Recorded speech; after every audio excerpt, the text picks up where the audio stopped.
So on the agenda today, we'll make a couple of announcements. As always, we will have a brief overview of what financial wellness is to give you some terms to think about as you move into youth choice workshops. This week, you'll have the choice between three extremely exciting and amazing presentations.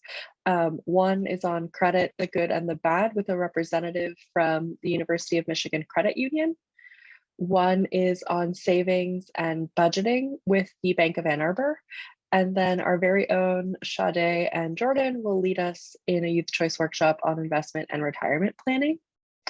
And then, unlike previous weeks, you will return in order to go to a workshop on Google Sheets and how to use it in order to do your savings and budgeting. So for a couple of announcements, one, we are really sorry for the confusion, but only folks who do not have internships are eligible for the stipend.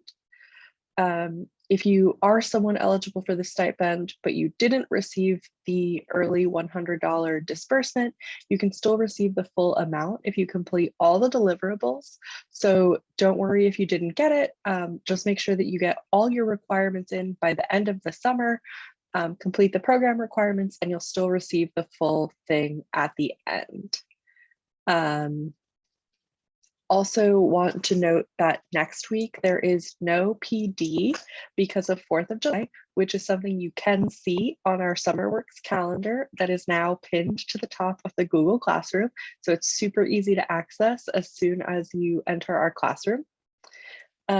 Also, we have required one-on-one check-ins with your success coach or Dallas during the week of July 19th, unless you're in Jordan's cohort, in which case you'll check in during the week of July 26th.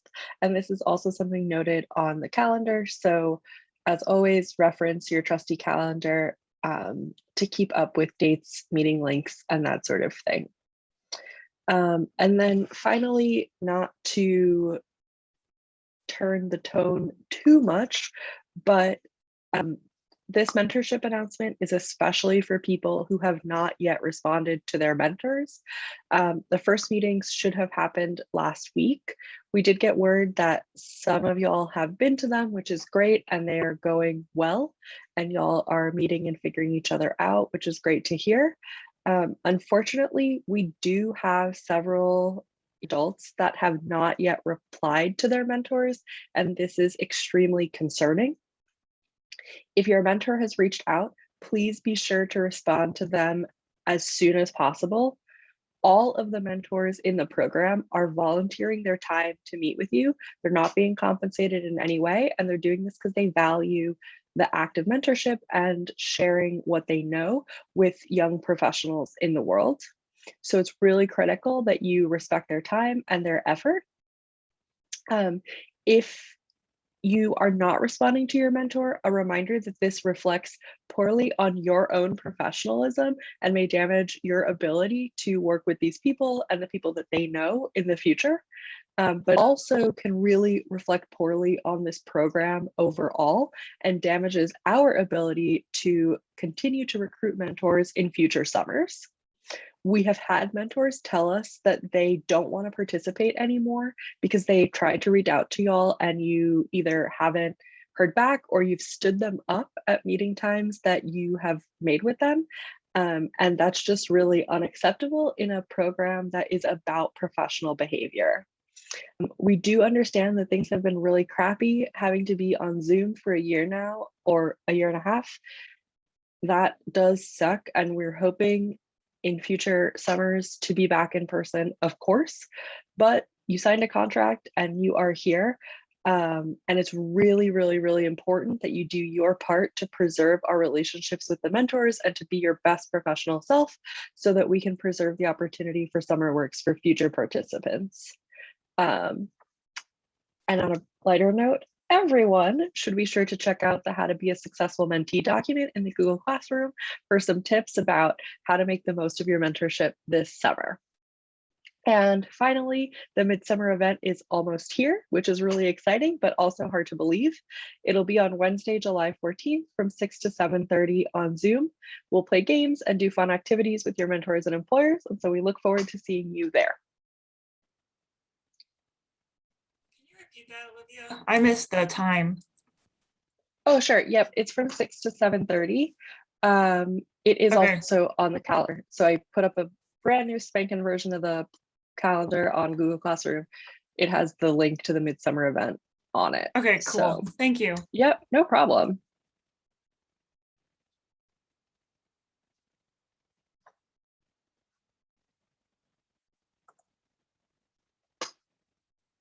And with that, I'll pass it over to Sade to talk a little bit about financial wellness.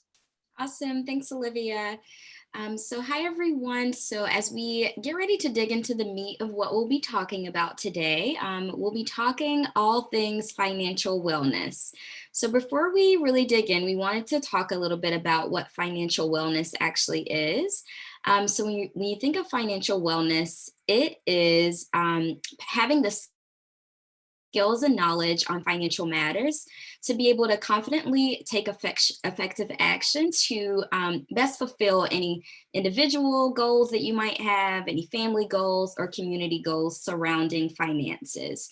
So we wanted to kind of open by giving you that definition to keep in mind as we chat a little bit today. Keep in mind though, today's workshop is not going to be about like getting rich quick. We also don't want to like make you feel bad about budgeting and make you feel like you have to pinch every penny or anything like that. We just want this to be a fun and interactive workshop today where you'll learn more about saving money. We'll talk about things like investing and retirement savings that are like buzzwords that we all hear about all the time, but no one actually explains them. So again, we hope today is fun and helpful for you and that you'll walk away with some more knowledge on financial wellness. If we get the next slide, Olivia. So keeping all of this in mind, before we really start talking about finances, I wanted to start with this quote. So the quote is an African proverb: start where you are, but don't stay there. And so when we think about financial wellness and budgeting and things like that, everyone is going to be starting at a very different place. And no one shoe is going to fit everyone when it comes to making budgets and planning financially, because we are all starting at very different places. So we just wanted to kind of point this out as another thing to keep in mind as we dig into the conversation about finances today. So we will go to the next slide and I'll pass it over to Dallas.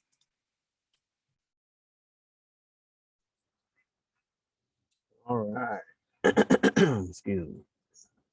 So let's see if we can get somebody to talk. Let me cut this fan off. See if we can get somebody to talk here. Can I have someone read these I guess picture points for me, please? Hear myself, Dallas, but I can also let someone else do it. Well, you know what? You go for it, because I'm gonna have another slide I want somebody to help out with also. And maybe I'll never mind. Decide what financial wellness means to you. Use SMART goals to plan your financial goals. Utilize strategies for saving money. Be ready to learn more. Right. Thank you, Allison. So with those points, right? Thinking about financial wellness goals, it's important to keep those things in mind, right? So we're gonna open that up a little bit more. Can we go to the next slide? All right, so here's the other slide. Can I have another volunteer so we can kind of break that open a little bit more? I can read it. Awesome, thank you. Okay, specific, well-defined, clear, and unambiguous, measurable, with specific criteria that measure your progress toward the accomplishment of the goal, attainable, not impossible to achieve, relevant, within reach, realistic, and relevant to your life purpose, timely, with a clearly defined timeline, including start date and a target deadline. Beautiful, beautiful. Thank you. So to kind of bring these two slides on home, right? As Allison was talking about, when we're talking or speaking of financial wellness and what it means to you, it looks different for each person, right? So as Zoe and I had kind of started off, and Olivia spoke on it. We have different financial goals. You know, we saved money completely different ways for completely different things we wanted to accomplish, right? Sure, it could be getting a car. It could be saving for school. It could be a vacation. It could be a wedding. It could be for a Switch or some other system. I know I've been on my hunt for PlayStation, right? I have it, just in case anybody wants to smoke. That's another conversation for another day. But I saved up for my system, my console, right? So the SMART goals, as Alice, I mean not Allison, what Maneva just kind of expressed to us, gave us the acronym for it. We're going to kind of speak more on that, but the main things, in my opinion, right, are these goals. Are they measurable, right? How do we measure them, or how are they attained? How relevant? What time frame do we have? Usually, yes, okay. Finances are. I'm not saying it's easy, but it's easier to determine and to utilize these SMART goals when you have some sort of monetary goal, I guess you want to reach. $2,000, we'll say, in 6 months' time, depending on where you work and how you go about saving. That's not too difficult. You gotta have, you just kind of have to be a stickler with your money, right? You have to stay consistent. It's possible, right? Let's see. So these are the different strategies that we can kind of speak of. They're not the only strategies that we'll utilize, but whichever. Let's see.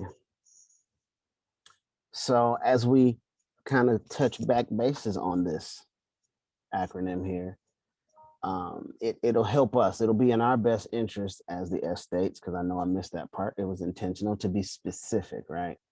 I can't just say, oh, you know, I want to save a bunch of money and get a car at the end of the year. It's not quite going to work that well that way. I mean, it could.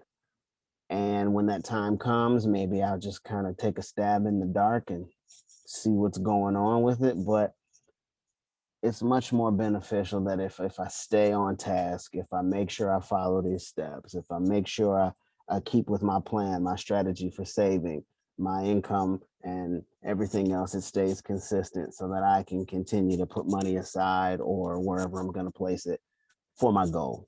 And that's, again, me thinking of that $2,000 in a few months as if I wanted to purchase a new car. But we will go into this a little bit more. Let's see here. Oh, okay. So let me stop. So with this whole SMART goal situation, right? My example, again, was the $2,000 in 6 months, right? So a way that you all could kind of help consider this acronym, these SMART goals, is to kind of take the perspective of the who, what, where, when, why, right? So when we use who, what, where, when, why, the who is ourselves, right? Because we're the ones with the SMART goals. We're the ones trying to save. We're the ones who want to accomplish something at the end of X time, right? So I'm the who. The what? What do I want to accomplish? Well, I'm thinking that used car, right? That's what I'm thinking. Where is this goal to be achieved? Well, I need to save money from the different ways of income that I have. And I saw it online. It's at a car lot that's local. I've done my research. I'm checking it out. I know it can be attainable. I do know this, right? So then the next question is, when do I want to achieve this? Because this deal or this car or this goal of mine, it's not just out there for any and everybody who wants it at their will, but it's more of I have to move in a certain amount of time in a certain way, like, I have to move strategically in order to make sure that I can make the purchase, especially before somebody else sees it and potentially buys it themselves.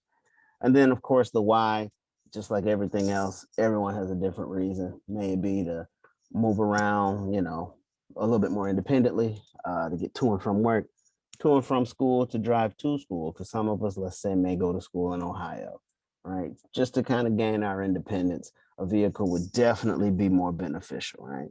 So just to kind of wrap these two slides up, I'm gonna give a different example. It'll be a little bit more straightforward. But Tommy, I have a guy named Tommy. He wants to put down a 5% payment on an $150,000 house 2 years from now. Is that specific? Yes, because I gave a pretty good detailed example, right? I gave you an amount. I gave you how much he wants to put down. I gave you a time frame. Is it measurable? Yes. Is it attainable? Maybe. Right? That's kind of like that gray area where we have some things that we need to think about as it comes to Tommy wanting to put down 5% of $150,000. First thing that comes to me, where does Tommy work? What kind of job does Tommy do? Or what's his income? If it's not, let's say, a typical 9 to 5, what's Tommy's income? Is it relevant? Maybe. I mean, it just kind of depends on his goal, right? If he worked in another state, or if he was going to work in another state, if he was going to relocate somehow, would it be wise for Tommy to spend or make quite the investment in a place that he's no longer going to have any type of, I won't say relevance, but any business to handle? He's not working there anymore. He won't be living there anymore. It's just kind of a space. I mean, unless he's with the new wave of things and he can afford to have an Airbnb, and Tommy wanted some property to have, but that's neither here nor there. But lastly, is it timely? And that's yes, because we have a clearly defined timeline, right?